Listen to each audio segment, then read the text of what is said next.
Nesvarbu, ar man pasiseks, nesvarbu, ar viskas pavyks taip, kaip įsivaizduoju. Aš vis tiek tai pabandysiu. Žmonės dažnai bijo žengti pirmą žingsnį, nes baiminasi nesėkmės, kritikos žvilgsnių, kurie vertina. Bet aš suprantu vieną, didžiausia nesėkmė yra net nebandyti.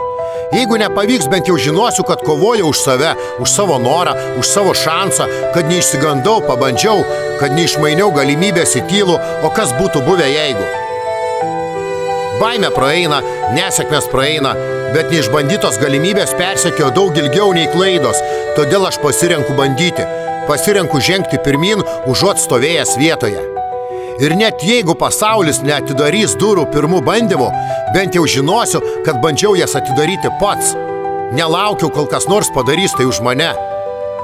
Jeigu nepasiseks, tebūnie, bent būsiu pabandęs ir galėsiu ramiai judėti toliau, be abejonės, be graužaties, be klausimų širdyje. Kartais drąsa yra nenugalėti, o tiesiog ryžtis. Real Dreams.